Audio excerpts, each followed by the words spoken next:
This is the Million Ways to Millions podcast, where we discover if building wealth is still possible today. Join me, Micah Haworth, as I dive deep with the everyday success stories of those who built wealth in a variety of ways. Whether you're seeking actionable advice, inspiration, or a roadmap to financial freedom, this podcast offers insights from those who have achieved it before. Now for the episode.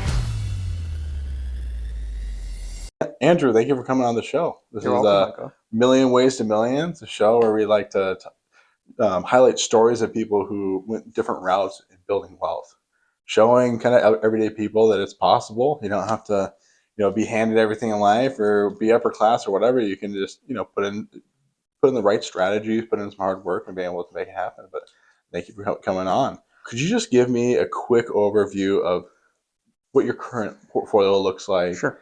And then give me a good 60 seconds looking over kind of the timeline of how that happened. Yeah, and give the timeline a little bit first. I love it. So, I started to think hard about this when I was in college. So that was in the early 2000s. So we're going on 22, 23 years ago. Yep. Of how I was going to build it. Yep. And so what it looks like now is classic equities portfolio. Cool. Just saving money and putting it into the stock market. Awesome. Nothing genius about that, Classic. right? Classic. Love it. Let other great companies grow and kind of ride those coattails of those organizations. Yep. Another part of my investment strategy that does go back, to this early 2000 time period is building real estate and having real estate assets. Awesome. That I own through an LLC I have. Awesome. And my newest opportunity right now is starting to look a little bit at crypto, specifically Bitcoin. Oh, crypto? Okay, cool. Feeling like the future is going there. The future is becoming now. Cool. And so I'm getting into that. And there's something that reminds me of why I probably should at least have some assets starting to go into crypto. Yep.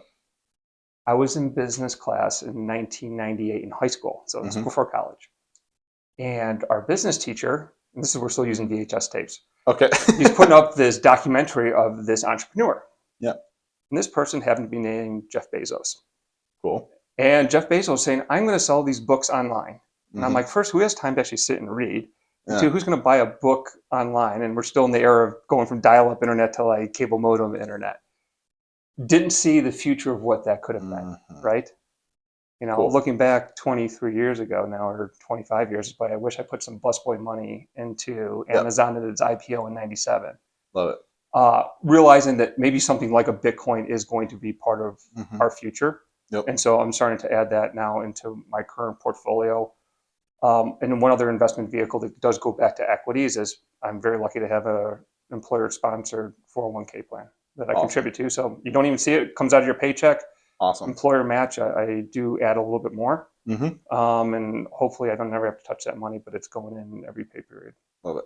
So your whole portfolio here is not like you didn't go crazy and quit your job, start some big company or things like that. You just consistently worked over a long period of time, put money away. We're able to buy a house here, and then save some more, buy another house, and over time, and then continuously invest into these retirement accounts, and you're able to do well for yourself and have a comfortable life, and you're set yourself up so you could retire. I hope I'm doing well. Yeah, well, compared to a lot of people, you definitely have been doing great. So I want to go back and talk about the path you took to get here, because you weren't just like handed this huge portfolio or anything like that. You started working at this even when you were in high school, saving some money and putting it aside. Tell me a little bit about that. Yeah. So even before high school, just a little bit of like the work ethic, which I sets the foundation of the house here in my story. Yeah. My mom had a snack and food vending business, vending machines. Yep. Soda machines, Coke, Pepsi, coffee in hotels, amazing snacks. Yeah. You put the dollar in, or back then maybe it was 55 cents in the mid 90s, and you got your bag of Fritos. Yeah. And so growing up in the summertime, I think maybe 12, 13 years old, I would go with her driver and do the downtown route. Awesome. So one day a week there, growing up there, maybe I was in late elementary school, early middle school, and, collect the money, fill the vending machines, and bring home, the day's earnings. Yeah. Once a week there. And so that just kind of taught me about work and, I think instilled that appreciation in me. Graduated to being a busboy, I think when I was 16 years old, and worked in the restaurant industry, service industry, just like everyone else. Tried to do my best there I could, put some money away. My parents said, if you want a car, go out and buy it yourself. So Yeah, I was like, all right, so I better work if I want to do that, have a girlfriend and be able to go out and do some fun things with friends. So typical part-time job, was able to put a little bit of money away. That's when I first learned about an IRA. And I think that's when IRAs were coming in, 97 or 90, or at least Roth IRAs. And I'm like, it's probably a good idea to put some money in there. Again, didn't put it into Amazon stock, but that was my first formal investing. Well, how did you hear about an IRA in high school? So this is where I'm fortunate. Guidance from my parents. Yeah. Said you should we still had to take the action steps to do it. But yes, I didn't wake up one morning and be like, you know what I'm going to do today? At 16 or 17, I'm going to open a Roth IRA. That's awesome. I can't even sign for myself yet. Yeah, of course. But some good guidance from my parents. But listening to that and that started kind of like, all right, you take some money, put it to the side. Mm-hmm. And you can have some money for fun, right? And that kind of, again, then started that habit in my life, which is good. Yeah. So from an early age, you started this discipline. Hey, you got this great format of showing you what a business looks like with the vending machine. It's a very simple business, but what a great educational tool from a very young age to have. And yeah, definitely, if any privilege you have, so to speak, it would come from just the fact that you were at least able to see this good model. But then you had to follow that up with taking the action of taking the earnings you would take and then putting a little bit aside. And so obviously right then and there you started buying rental properties like crazy, or was there some sort of other step you took? There was a little bit of in between that. I wish I could give myself that much credit and be like, yes, then I'm going to go right into real estate after I open up this IRA. Of course, yeah. It was, I worked my way into that. So graduated high school in 2000. Yep. Went to college in the fall of 2000. Mm-hmm. I was a business major. Awesome. I was interested in going into the military, and so I signed up to trial ROTC, so Reserve Officer Training Corps for the Army. Yep. Started that my freshman year. Mm-hmm. I liked it and was lucky enough to earn then what's called a 3-year scholarship, where Uncle Sam paid my tuition and room and board for my sophomore, junior, and senior year. So I took that burden off my parents. Awesome. When I was in college. And then I realized, you know what, I do like having spending money. And I did get a little bit of stipend from Uncle Sam there and being on the ROTC scholarship. Awesome. But I went to work at Home Depot. Yep.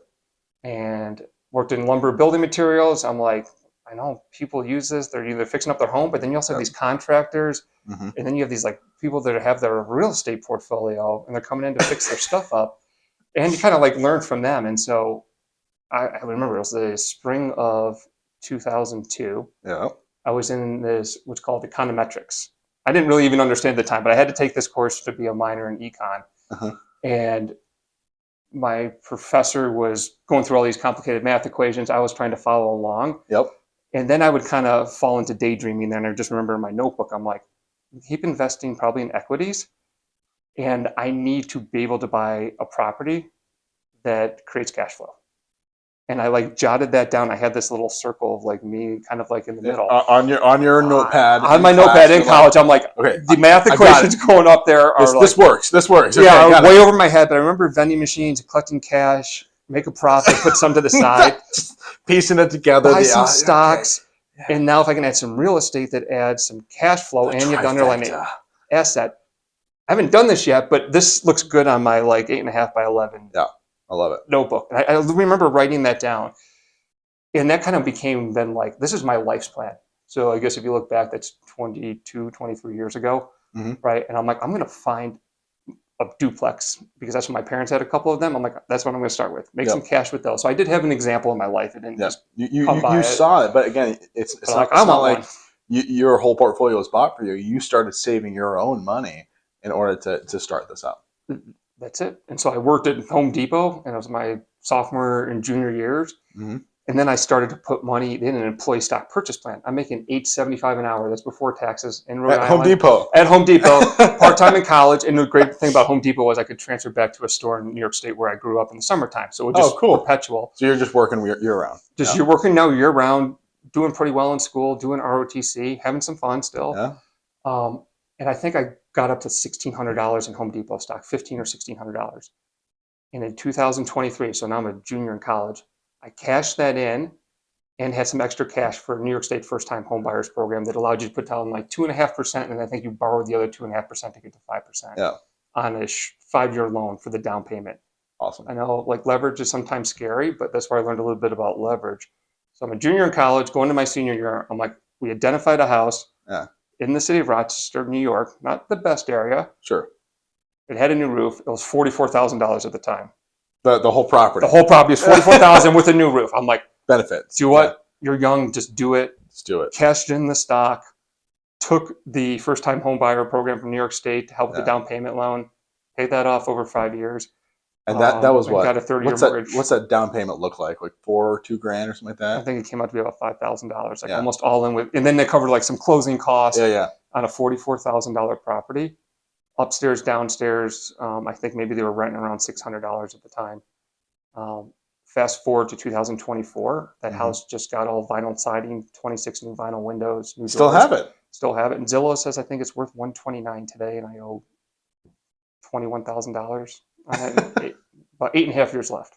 That's amazing.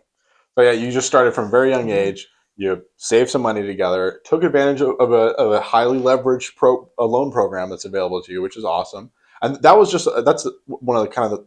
That's not the military 0% down thing. That was just those came later in life. Those came later. I learned to use those to your advantage later. Okay, well, we'll get to that. But right here, before you went off, because was this after you served, or right before you served? So this is before I served. So I am still at this point. I closed on that house in August of 2023, going into my senior year of college. Awesome. So one vehicle. Yep. One duplex cash flowing property. Amazing. Some dollars and some equities. Save some money working at Home Depot, you got your college mostly paid for by the military. Thank you, Uncle Sam. Thank you, Uncle Sam. And then bought the cash flowing duplex. I did. And then you went to go serve in the military. I went to go serve in the military. Thank you for your service. Thank you. And so during this period of time, you just stopped investing and just let it happen, or? At this point, I saw the writing on the wall. That's like, you have an opportunity, Andrew, to do something where you are in this stage of life, and just take advantage of what is about to happen. And so we are talking here about the early to mid 2000s, 2004, graduating college. Yep. At this point, we're already a year deep in Iraq. We're 2 years deep into Afghanistan. My branch in the military was field artillery. So I went to Fort Sill, Oklahoma after college graduation, and spent the back half of 2004 learning everything about being a field artillery officer. Yep. And then was sent to my unit. And I wanted nothing to do with light infantry. I wanted to be in a heavy mechanized unit with tanks and Bradleys. And sure enough, Uncle Sam says, you're going to go to the 101st Airborne Division. And you're going to end up in Charlie Company, 1506 Infantry, and you're going to be their fire support officer. So it's me. Amazing. In an infantry company with a rucksack. And we're going to spend 2005 training up to go to Iraq. And I knew that was going to happen. I appreciate the service. I feel like that's a stressful time getting into that, or was that just super exciting for you? At that age, it was exciting for me. It's the unknown. It feels like this is what I should be doing. And so, of course, all focus was in that. At this point, because I was fortunate enough to be on an ROTC scholarship, and the money my parents did save for college, they used some of that for a graduation gift for me. And when I graduated in the spring of 2004, they put in down payment for me on a second duplex, and get another $5,000 or $6,000. Awesome. So I went to the U.S. Army with 2 duplexes, maybe $1,500 or $1,600 in my checking account, and drove out to Fort Sill, Oklahoma. Love it. That was my start. And then during your time in the military, you still set aside money, just putting it into your stock accounts, putting it into your retirement accounts, Correct. And just building up. You talked about the 20-year plan you have. You have this 20-year plan, and you just continue to chuck along for it. And I can imagine, I know military people don't make that much money especially when you're serving there, and so it's public record. You can look up what those pay tables were in 2004. You know exactly what first lieutenant and Captain Eisenhart was making in those years. Yep, it's years of service and rank. Yep, you got it. So you weren't making that much money, but you still set aside some money, and so I'm sure the sacrifices you're making, and even in college, and now you're continuing this effort here. I'm sure you made plenty of sacrifices. It wasn't the most glamorous lifestyle you're living, but you're making it work. I was making it work. I realized if I'm going to serve my country and be deployed at that point in time, I wanted a simple home front lifestyle at that. So when I did get to my unit, the 101st Airborne Division, of course, it was building up because we were going to have these conflicts in front of us for the foreseeable future. Yep. And so there was a lot of incoming soldiers, and they were actually building new homes. Yeah. And obviously something that I was getting more passionate about in life. And so I was like, can I rent an apartment with my housing stipend, or can I buy a house? And they were building all these new builds at Fort Campbell, or just outside of it on the Tennessee side. And so when I finished my officer basic course, I found a brand new home to buy. It was a start. It is the most basic home in the world. You can look it up, 265 Senator Drive, Clarksville, Tennessee. Look it up on Zillow. Got it. I bought it for $117,000. Yep. Using a VA loan now this time. So now There I have you VA go. benefits. Yep. Almost nothing down. Yep. Could just get by with my second lieutenant paycheck and housing allowance. But I'm like, if I'm going to spend the money, I might as well be smart about it and hopefully get a house for myself. Awesome. And I'm like, all right, now I got my own house and 2 duplexes. Don't have a ton of cash, but at least we're getting some assets. And we did get orders in 2005 to deploy after Thanksgiving to Iraq. So you're leaving this house now. So I just got this house for about a year. Literally, I moved in January, got a few pieces of furniture, and I'm like, I'm going to be leaving this house. And I was like, all right, well, I know how to rent houses, so let me call a couple of property management firms. Got in touch with one, and when I went to Iraq, I ended up renting that house out to cover all the expenses for my full year in deployment. Wow. So yeah, instead of like most people would when they're leaving this property, they're like, well, I don't want to deal with them, I'm going to sell it. They can sell it. Yep. You went out and you found yourself a property management company that for a fee can manage the property for you, 10% gross rent. But then now you have this property that is you're starting with a loan pay down, starting with the appreciation of the asset, and it can just sit there and cook over time while you go and you serve your country overseas. I proved the model to myself in Iraq. We were there for just about a year. And we came back in November 2006. Yep. House was still standing. Awesome. Renter moved out, got it cleaned up a little bit. Still standing, yep. And I just moved myself right back in. There you go. And I'm like, wow, that actually worked. Yeah. And during the deployment, Uncle Sam's still paying you. Yep. Even a little extra, and hazardous duty pay of a couple $100 a month. Amazing. Wow. We'll take it. I won't say no. Huge difference, thank you, Uncle Sam, and the U.S. taxpayer. Thank you. And I was able to, just at the time I was 24, 25. Yep. I was single. I saved almost a year's worth of first lieutenant money. Awesome. And I'm like, that is going into the equity markets. But this is kind of like, so 05, 06. So you're just coming up to about 08 before things, what I learned what a downturn is. We were kind of on the upturn, and things are easy when things are going up. It looks great. This is so good. Came back, reset our units, and then we were under what was called there's stop move order. So usually at that point in my career, Army officers would then go to what's called the Captain's Career Course. We're all on the cusp of being promoted to captain, or just were. Yep. But because the needs of the Army, our whole brigade was getting ready then to deploy to Afghanistan in early 08. And so they keep everyone kind of in place because they need the human resources. Ready to go.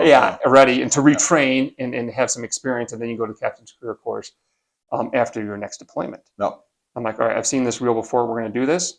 I know the playbook now. We're going to train hard. We're going to get ready for deployment. I'm going to rent the house out again.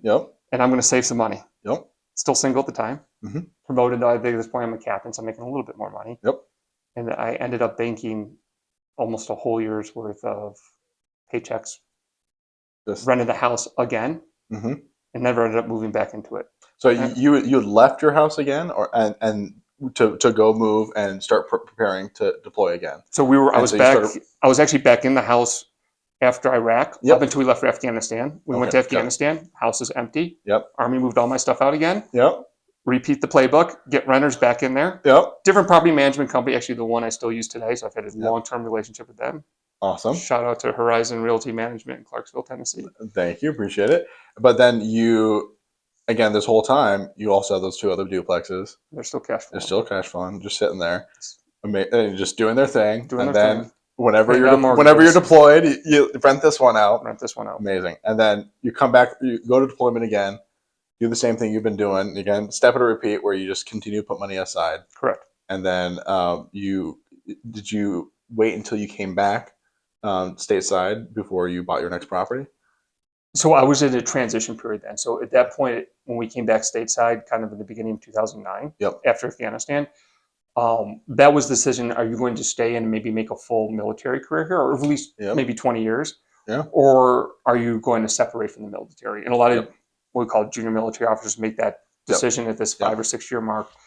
Half of us stay in, half of us get out. Yep. I was in the half that decided to leave the military. Mm-hmm. I knew that leaving Afghanistan, so I was going to prepare myself to get ready for interviewing and to find a job somewhere in corporate America. Yeah. And so when we got back, I told the property management firm, just leave it rented or find another tenant. I lived with one of my good friends for 6 months.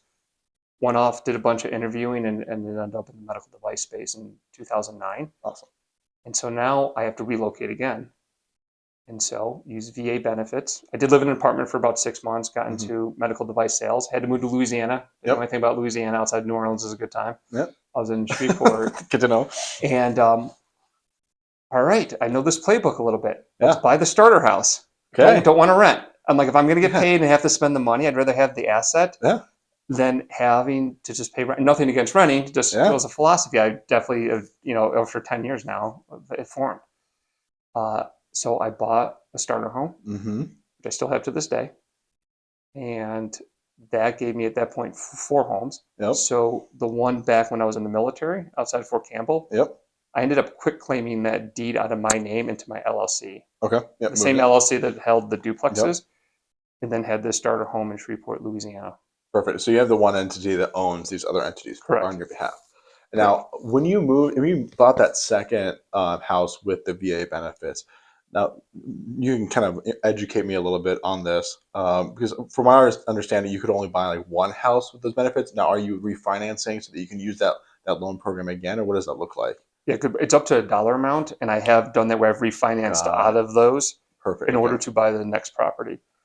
And so the starter home in Shreveport, Louisiana, a few years later, led to a new build home in a better neighborhood. And at that point in time, that starter home, I was originally on a 30-year mortgage. When I got it in 2010. And then so I used up the rest of kind of my VA benefits. So I have VA benefits on the home in Clarksville, Tennessee, and the starter home. So at that time, I actually refinanced, and interest rates were low because we're just coming out of the 08, 09 crash. I ended up refinancing the home at Clarksville, Tennessee to a 15-year note. So that was almost 15. So that was in 2010. Awesome. I'm like, let me accelerate a little bit. There's enough cash flow there. Rates are down. Let me just take it. It's always an opportunity. This is the hands that's been dealt to me. Let me play it to the best of my ability. And you're using a different strategy here because you're doing all right. You're working full time. You're making money. And so you're good there. Like, you know what? Rather than trying to take this cash flow and do something with it, or like, spend it on something stupid, you're like, you know what? Let me just double down here, get that mortgage paid off. So that's why you switch over to that 15-year note, so that you can accelerate that, so that maybe by the time you retire, you now have this completely paid off property that then cash flows that much more. So much so that I paid it off last year.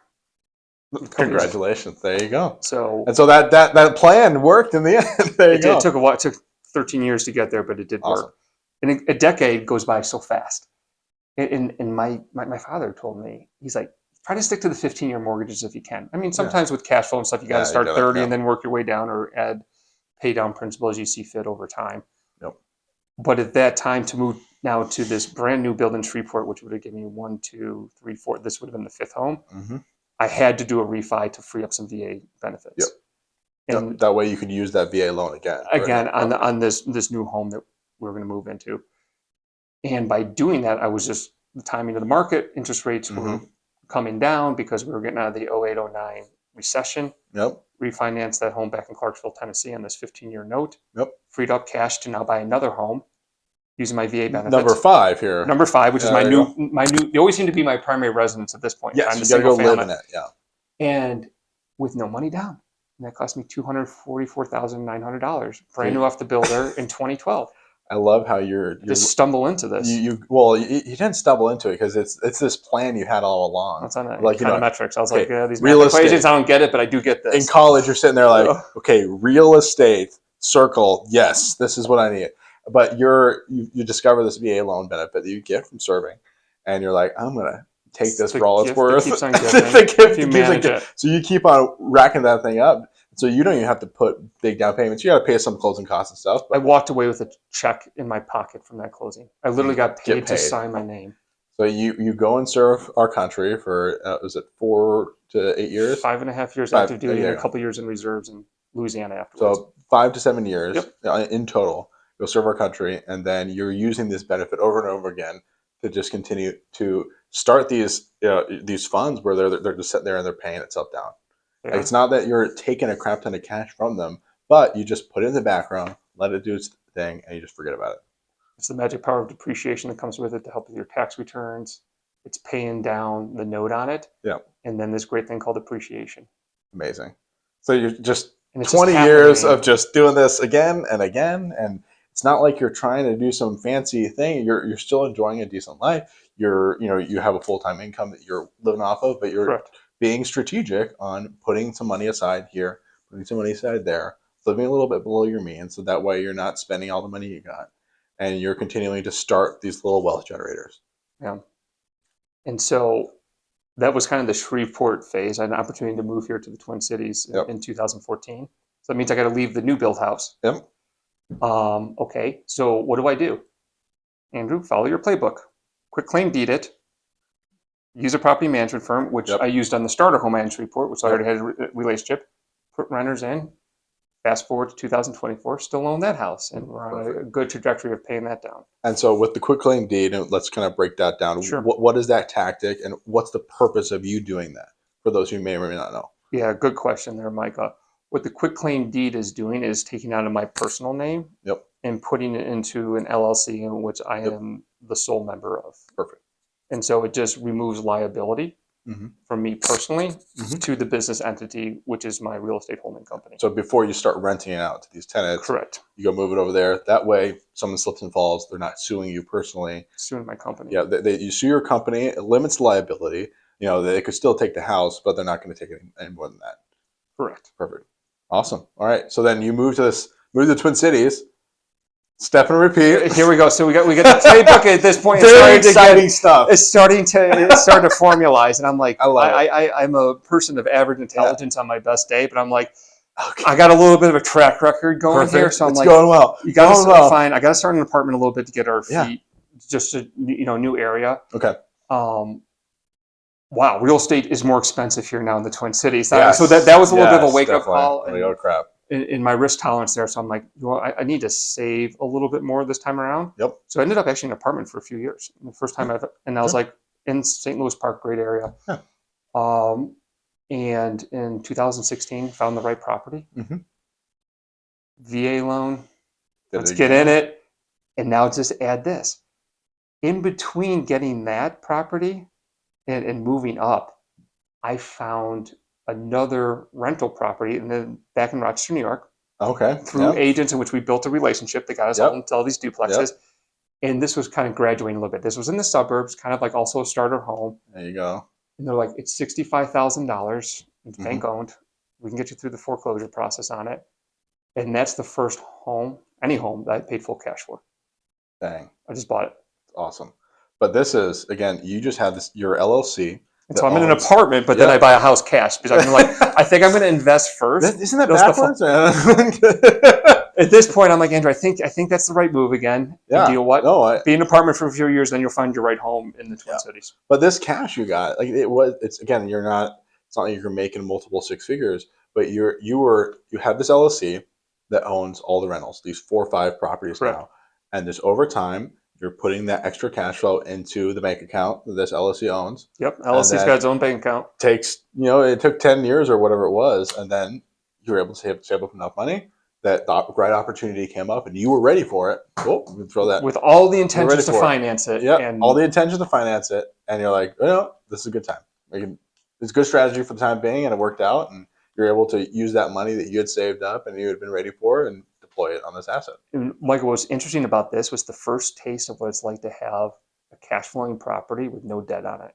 And when that rent comes in, that was motivating. I was like, I need to start paying some of these down even a little bit faster because that feels really good. Feels really good. Secured. What people don't understand is, when it comes to a lot of landlords is that it's not like you're cash flowing like king, making $1,000 a month, like, or that entire rent check's going to you. Sometimes I'm paying out of pocket. For the most part, like a lot of the people I know, you're making anywhere from $150 a month, maybe to $500 if you're managing yourself or something like that. That's the good range, and this talks about apartments as well. If nothing goes wrong and there's nothing broken that month. Correct. And so you put some money aside. So that 150, 250, I call it that because, you're still putting money aside for just in case something breaks and whatnot. And so, but, sometimes something breaks and not, you didn't have the money saved up all the way, say the AC goes out, you got to replace it $4,000 right there. Roof goes out or something like that. Maybe you got to replace the siding or, oh crap, foundation cracks, things like, there's all this stuff. And so all the fun ones you named off. All these fun ones. Yep, I listed all the fun ones. But anyhow, you're really not, like, it's not like you're netting out a crap ton of money. You're not making, but you, with not having that bank debt, suddenly that 150, 500 goes up by $1,000, $1,500, $2,000, depending on the mortgage payment. Correct. Depending on the size of the property and all that sort of stuff. But that good experience.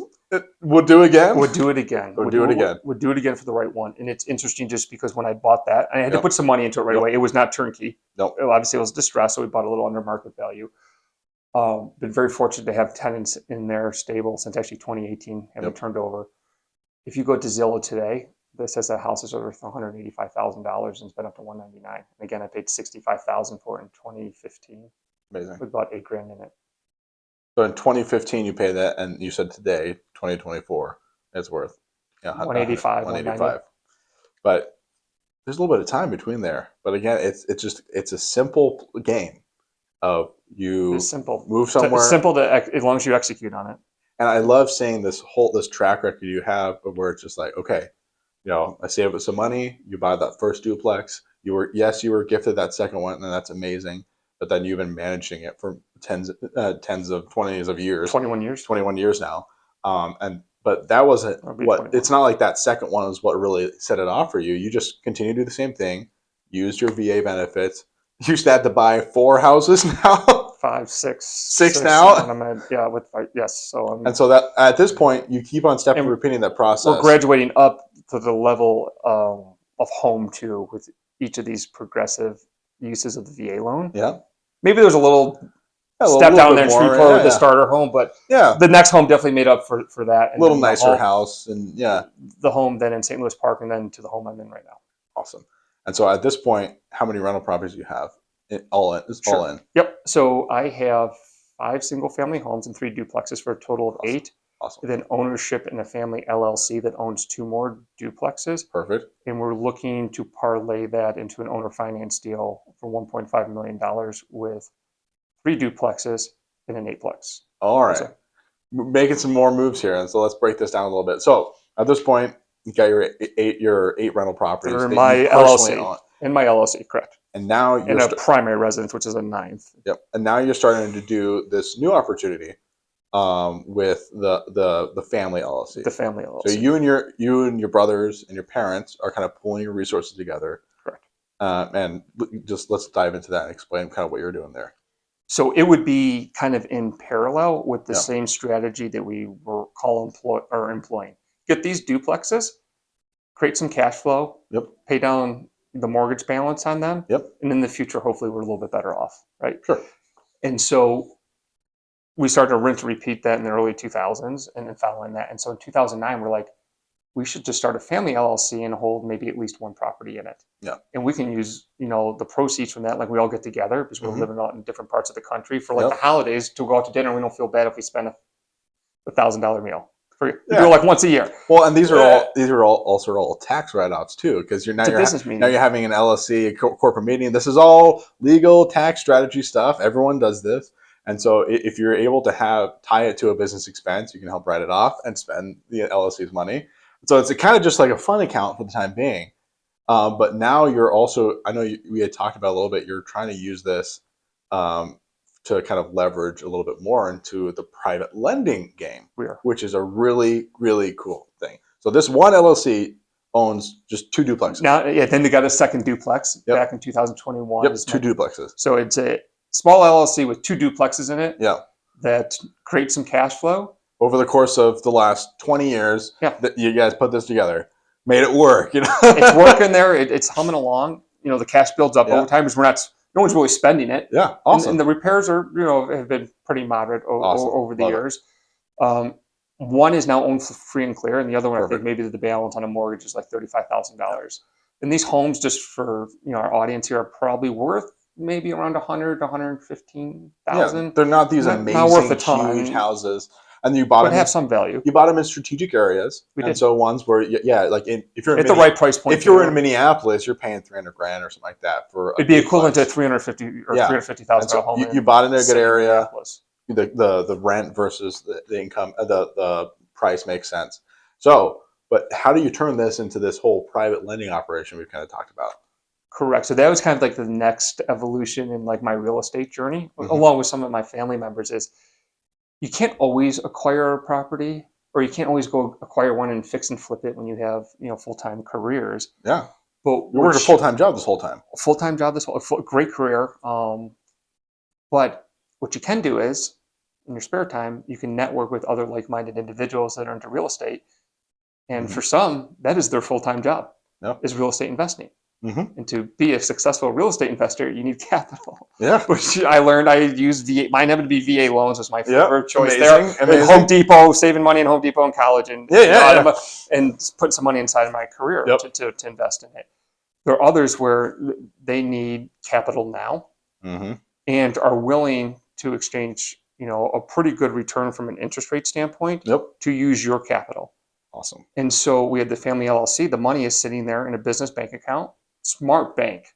Pay very little interest on the business owners that have a bank account with them, and they go lend that out at a much higher rate.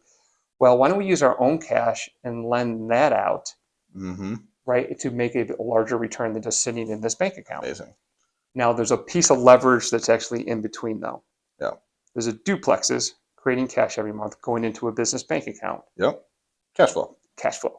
Yep. It's just sitting there, not getting a huge return, but the bank's definitely using your money to get a big return, and good for them. That's their business, and they're great at it. There's an intermediate step now that we've added. Get a line of credit from said institution. Yep. Use that cash flow to pay the interest only on that line of credit when we're in some of these lending opportunities, because just for the audience, these are short term. So these are usually lending opportunities that are less than a year. Yep. And you are now kind of the bank and doing the arbitrage. You are making the spread between possibly a private money loan, that's called PML, to a real estate investor that may need, I'll use round numbers, $100,000 for 6 months. Yep. They're willing to pay you a flat fee of 20%. And maybe they finish a little early. Maybe you get that 20% in 4 months. Yeah. Or if they go a little long, there's penalties built into the contracts where you get an additional payment if they go over their timeline. Yeah. So what you've done here is that you're looking at doing this. You're becoming the bank. You're becoming your own lender. We're becoming our own lender to other real estate investors. And kind of what you've touched on. So what banks currently do is that when you give them their money, they're going and they're taking your money, giving you your 1-2%, little pennies, and then they're lending your money out. And there's a lot of federal, laws in place when it comes to how much they can lend out versus how much they need to have in cash in the bank. That's all regulated. But they're essentially lending it out and making the spread. And so you're sitting there like, you know what, I got some cash in the bank, but not just the cash in the bank. You have these two cash flowing rental properties. And so you take out a line of credit, which, how much is that line of credit again? It's a family, one through one family member. It's $500,000. You have a $500,000 line of credit, but these rental properties you own, these two duplexes, which you said maybe $200,000 together, 250. Yeah, not a lot. Wouldn't get you a place in Minneapolis. Yeah, so it's you're not even putting mortgages on these properties. You're able to find this line of credit, but you have enough cash flow that you can pay. We can service interest only. Yep. So you're paying minimum payments. So you're still saving some of your cash flow. Yep. Paying the bank the minimum interest only on it. So you're not paying any principal on your line that you have out to the investor. The investor does what they do well. In this case, maybe a fix and flip. Yep. So they add value to a distressed property. They go sell it in the marketplace. They pay us our defined return. Yep. We pay the line of credit back. Amazing. It pays back anything that we use, or our cash flow kind of paid for it, right? And it supplements back the cash flow that we had to use to pay the interest only. And then that, maybe it's a rehabber. and then they get to keep their profit. And then you build a relationship because that's not the first house they're ever going to rehab again, or the last one they're ever going to do. So you have this line of credit.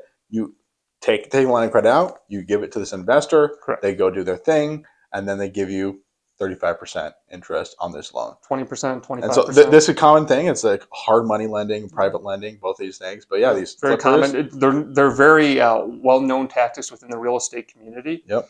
And it's so you're the bank now. You don't have to go do it. You don't have to go apply. The lender, the flipper doesn't have to go apply for this loan. Correct. You know the flipper. You see their track record. They show you the properties they've done in the past. You're like, okay, you can do this again. You can see their health statements. There you go. That's crazy. And so, these tactics, it's not like you need. You have $500,000. That's awesome, and so you can find the ways to deploy that. But some of the opportunities you have for some of this private lending stuff for the real estate investors.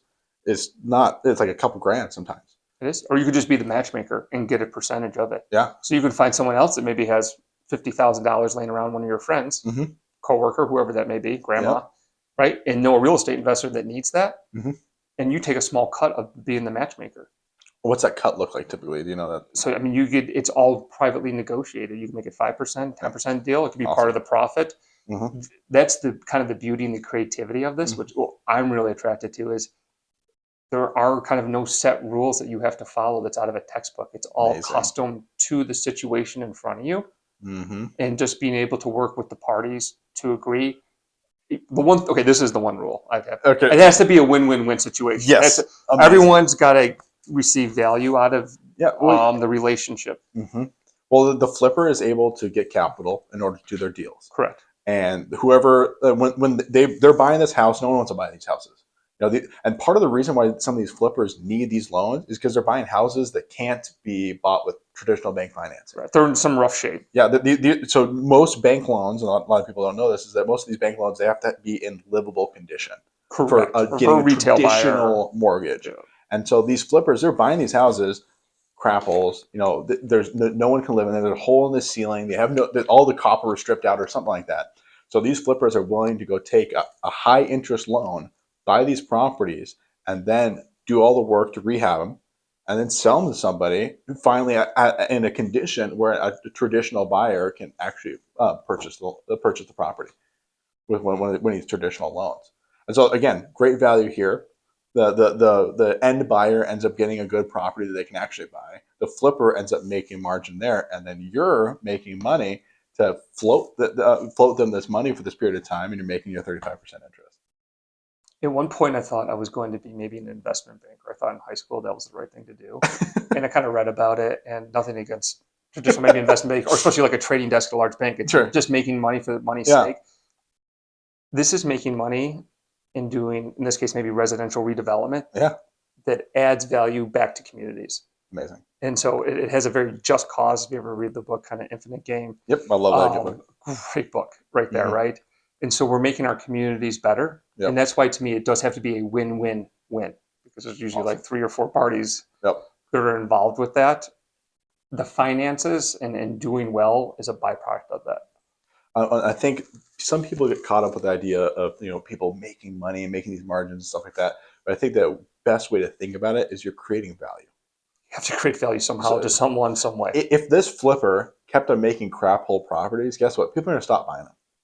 They're going to get a bad reputation around town. All the realtors around town would be like, well, yeah, no one wants to buy this guy's stuff because there's always issues with it. Correct. So he's got to consistently, in order to do this for more than 2 years, he's got to consistently make good product and provide houses that are valuable to the end buyer. And I say valuable, meaning that they're in good condition, they have these nice finishes. That's how these properties get put out there.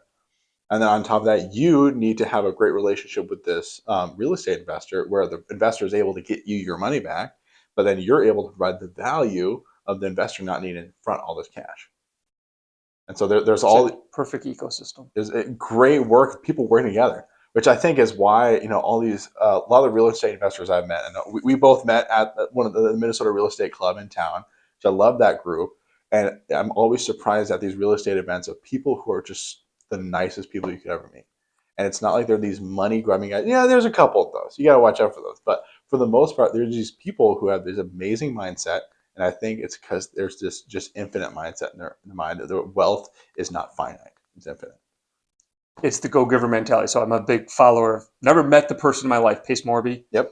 We both know Anthony. Yep. I mean, he's super inspiring. Yep. Anyone that came from the Fortune Builders community understand Merrill. Mm-hmm. They're all cut from the same cloth, and you can recognize them from 100 miles away. Amazing. And those are the people that, like, I'm attracted to and want to be around. Yep. And that's what I want to build my community, mm-hmm. and I want to add value to them. And if I happen to also be able to do well along the way, mm-hmm. I just love this journey. And I know I'm home. It's such a great way to live life, where you have sacrifice on the beginning, and then you've sacrificed also with just being patient over a long period of time. And so you've been able to build this wealth, which gives you access to kind of play this game and provide value to people in this great way. And you have this flexibility of being able to do the private lending. You got some rentals and things like that. It's such an awesome world to live in when you see all this opportunity out there. And then being able to network these great people who have this heart of gold to connect to other people and to work with other people and to provide value to them. Awesome. I love hearing that. It is. I love what I've done, and I'm excited where it's going to go, because this journey is not over yet. You're right. It wasn't instant overnight at all. And there's been times like, no, Andrew, you don't want to go buy that car. Save your money.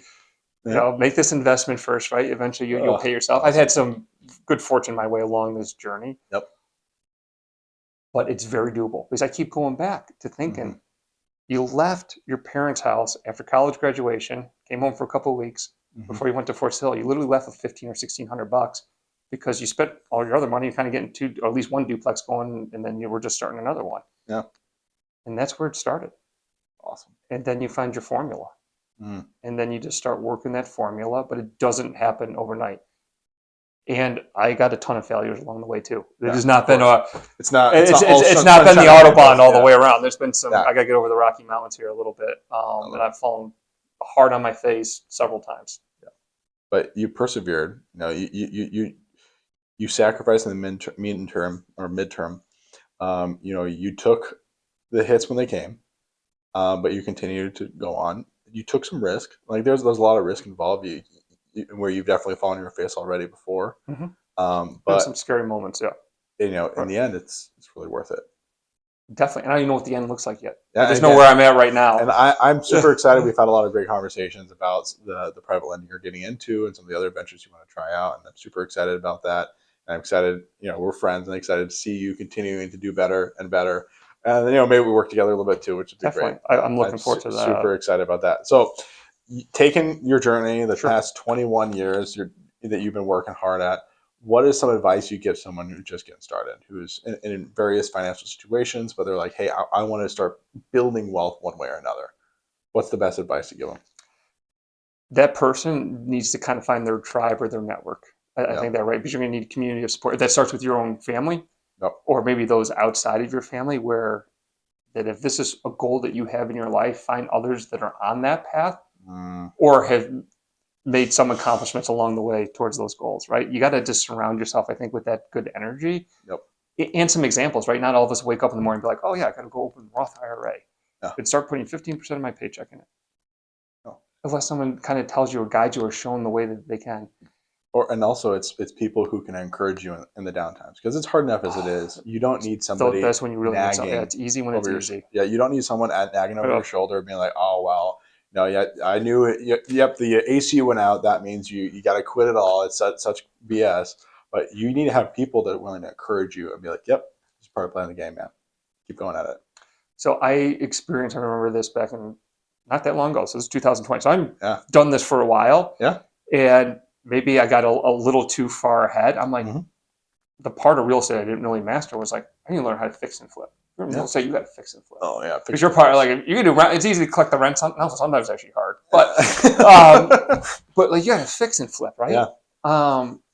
I got into too many fix and flips, and I had to with the help of family members and other support, unwind those, and I could feel like the desperation. I had some assets, but there was some leverage there. It's and this is getting in the spring of 20 during, of course, COVID's breaking out. Yep. All of a sudden you got 5 homes in a couple different states and none of them are going well. And you're out of, you're looking at 7 figures in the face. Yep. And you don't know who's on first. That's a rough spot, and that's where friends and family, they can keep you going. That this shall pass, Mm-hmm. right? You can't give up. You quit, Yep. it's over. That is guaranteed life. Yep. If you say you quit, no, it's done. If you say no, it's not going to happen. It's not going to happen. You're done. If you persevere through, sometimes it doesn't go well. It does not go well, and that's where your network, Mm-hmm. those that you trust, a mentor, Yep. is going to help when it's easy. Anyway, it's all good when it's Yeah, easy street, right? It's right in those dark moments, and there actually is some of obviously the best learnings in life, because you know what that feels like. Mm-hmm. You do see some people's true character, Yeah. And then there can be some diamonds in the rough there. Yep. And how you and I ended up meeting just through Minnesota Real Estate Club came through a connection when I was in this dark spot in kind of mid 2020, which was a real estate agent that ended up helping get out of some of these projects here. And she's like, "You got to join Minnesota Real Estate Club." And I'm like, "Thank you very much, Dawn." Thank you, Dawn. And again, it's just surrounding yourself with that great network, and it's not a solo sport. No, it's not a solo. Being not at able all. to pull this great network of people you have around you, and sometimes it's simple as just like, man, who's got a drywall guy, and sometimes it's, man, I need exactly who's the plumber. Oh, you've got a good electrician, or what would you do in this situation? Mm-hmm. You start working the phones, right? And if you have that network, the good news is no one's perfect, and someone has been there before. Amazing. And maybe even a little bit worse. Even a little bit worse. And that's the go-giver mentality. Yeah. Let me, walk you through this, because I've seen this before. I've lived through this before, and you kind of lean on those, within your network, right? And then all of a sudden you see a little bit of clarity. Hey, we can overcome this right now. Yep. Thank goodness in America there's even bankruptcy. You even had to hit the total reset button here. We don't want to get there, but worst case scenario. Worst case scenario, and I've been inspired by so many people that have said I've had to hit that reset button, and I did much higher than I was in life, and I had to start over. But they had the skill set and the mentality, and you know what? Come hell or high water, I'm gonna figure. If I can figure out the second time or third time, I'm gonna do it. Yep. Amazing. But back to the kind of our audience here. Where did they start? I did not make this up. This is Confucius, I think he says, the philosopher. The journey of 1,000 miles, something starts with the first step. You just got to take an action step, because it's guaranteed nothing will happen if you do nothing. That taxes death. There you go. You got to take an action step. And to me, that's starting to reach out, do your research online, get books, build a network. In this day and age, too, with all the social media, it's 20 years ago, it was not as just on-demand learning as there is with the University of YouTube or any of our social media platforms to connect with gurus or if anything, the right communities. Now is such a great time because of the connections in place. Where you can reach out, you can watch. Like when I first started, it was watching a bunch of YouTube videos, podcasts, and reading every book you can get your hands on. And then on top of that, networking and getting out there, meeting people. Put yourself out there. And putting yourself out there and getting in a network of people who are pursuing that same goal together. Andrew, thanks for coming on, man. I appreciate it. Micah, thank you for having me. Amazing experience. You have a good one, man. Thanks for coming on. Dude, that was a good Confucius quote. I like that a lot. I had it. It's on a... Thank you for watching the Million Ways to Millions podcast. I hope this episode helped offer some encouragement to you on your own path to building wealth, retirement, and financial stability.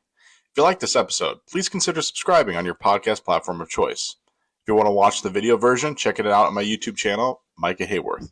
If you want to see more, follow me on Instagram at Micah Haworth or Twitter at House Haworth. Thanks for watching.